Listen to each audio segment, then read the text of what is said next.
All right, guys, welcome on into the stream. I'm your host T. Welcome to the adventures of TNT. Now tonight we will be exploring Katatonia. This is all thanks to our patron John, in which he is sponsoring this jam session, in which we're going to be jamming to 3 tracks from Katatonia, and yeah, we're going to start with something from their earliest to latest. So I believe it's in the range of I believe the 2006 album and the 2011. I'm not sure. It's in between the 6th and the 8th album. I do know that. Now, Catatonia is a band that I've featured on the channel before. I remember I started my journey with them maybe about a year and a half ago. And the songs that I checked out were, let me see. It was Saw You Drown, Nowhere, Ghost of the Sun, and Ambitions. Now, I do remember that I enjoyed this band so much that I had my wife react to them to get her thoughts, to see what she thought about them. But I think they were very unique bands. There's not too many bands that sound like them. And if I can make the comparison, I would say that they sound like a hard rock / lighter Opeth without the technical aspects, because they're not too technical with their compositions, or they're not as technical as Opeth is with their compositions, but their music is very atmospheric. That's from what I can recall. It has been a while, so I'm pretty sure what we're gonna find in these albums these songs that we're about to listen to from different albums is that their style may have changed. And so that's what it's all about. It's about hearing these bands and seeing how they progress. So guys, sit back, relax, go ahead and grab yourself a drink if you're drinking tonight. And you can leave your thoughts in the chat. Let me know what you think about these guys. They are I would say, maybe a progressive death / doom metal rock kind of band. So, yeah. Or you could just say prog rock. Prog metal. That's what I come to find. Like when a band has too many elements or a lot of elements in their sound, everybody just calls it prog. So we're just gonna call it prog. Oh, one more thing. I do know that during a few albums they did have the lead singer of Opeth, Michael. He featured on a couple of the albums. So so I'm not sure if he's on the vocals on these, but we'll find out. Anyway, let's go ahead and get this started. The first song we're going to be jamming to tonight, this is called Wealth. This is off of their 6th album in 2003. All right, let's go ahead and pull up the display here. And if you're in the chat, you're rocking with me tonight, say what's up. There we go. All right. Once again, this is Katatonia with Wealth. Let's go.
All right, guys, that was Catatonia with Wealth.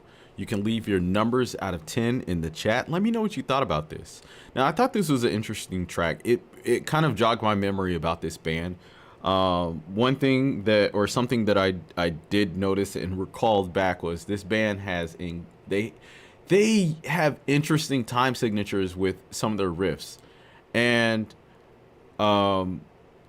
you know, it's like with bands that do that, you're either gonna like it or you're gonna hate it, and that's something that Opeth does. But when Opeth does it, they do it in an incredibly masterful way, and it's really gutsy when you try to do it, because as someone said in the chat, it kind of makes you like, you're either gonna be like really good at it and just be fancy, or it's gonna be experimental and it's gonna be kind of artsy.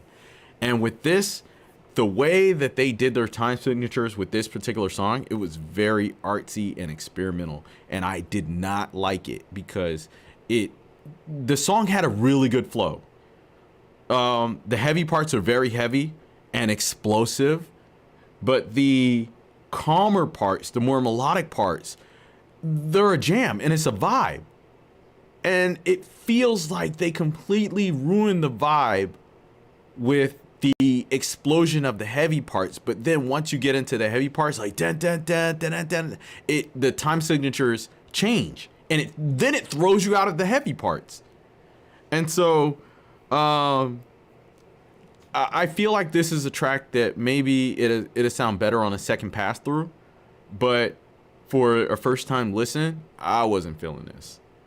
And I'll probably have to give it a 6. So we're gonna go ahead and we're gonna keep things going. The next song we're gonna be listening to is Ashen, and this is off of their 8th album. So this is 2 albums later, and this is 6 years later in 2009. So let's go ahead and check this out, and you can leave your thoughts in the chat. Once again, guys, thank you so much for hanging out with me. If you're jamming with me, go ahead and leave your thoughts and comments in the comment section. Anyway, let's go. Yeah, I like Dance Wano. We've done Edge of Sanity.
I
right, guys, that was Ashen by Catatonia. Once again, that was off of their 8th studio album and released in 2009.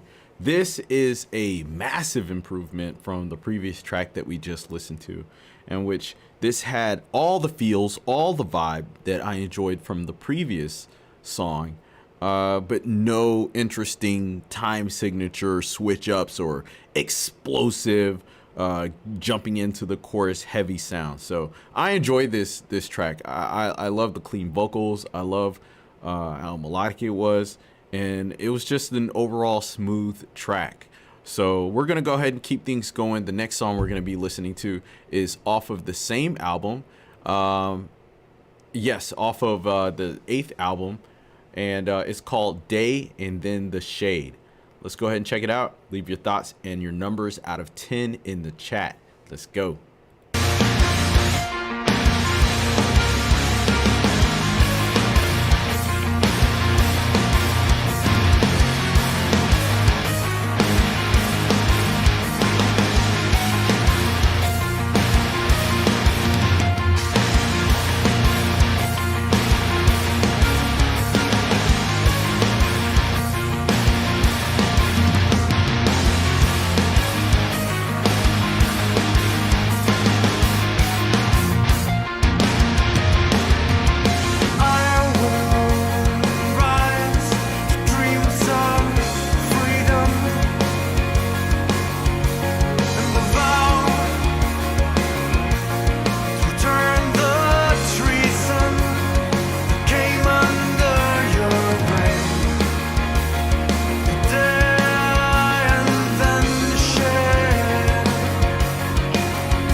All my fears come into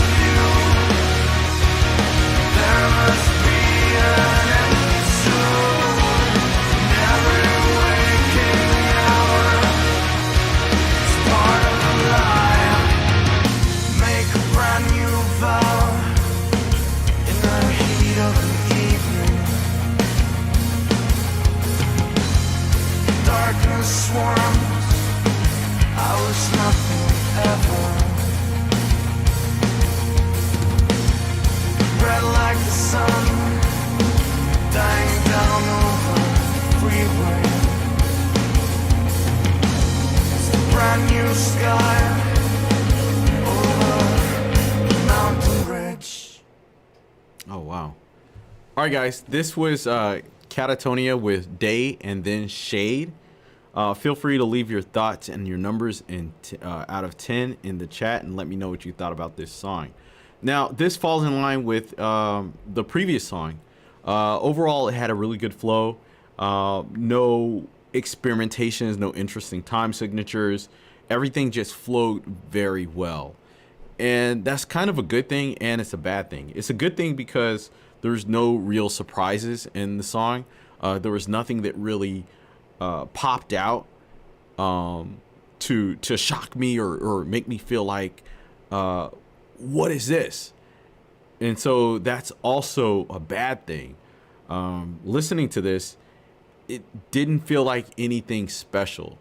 Although this is the 8th studio album, and this came out much later than a lot of the other tracks that I heard from them. I do recall the previous songs that I listened to that were older. When I heard them, I was like, wow, you know, holy shit. But with these two last songs that I listened to, it just sounded very generic. Didn't really add anything to my Catatonia journey or experience. But, you know, overall, they sounded pretty good. So, yeah, that's my thoughts. You know, and something else I was thinking about while I was listening to this, it did make me think a lot about Tool. Mainly the vocal style. But as far as the song composition, you know, it's definitely not as complex as maybe a Tool song. Because when Tool makes music, they're really trying to take you on a journey with their music. They're trying to tell a story and take you on a journey. With Catatonia, especially with these songs, it just sounds like these guys are just trying to make just a well-crafted, a good song. And, you know, that's what they got. They got like an okay, it feels like normal. Yeah, as Mr. Dirty said, normal for radio play. So, yeah. T, gotta play the old shit. Yeah, I've done reactions to the older stuff. It's on the channel, so you guys can check them out. But my patron John, he has requested these songs for me for the jam session. So, you know, I'm doing what John wanted me to do, and so you guys can leave your thoughts in the chat, and that'll be that. So, yeah. But guys, if you are a fan of this band, go ahead and request some great songs, whether it's old or new, in the comment section down below. Because I know you guys in the chat, y'all are gonna request the songs, and I'm not gonna be able to see it. But anyway, feel free to like this video, subscribe to the channel, and I will see y'all next time. Peace.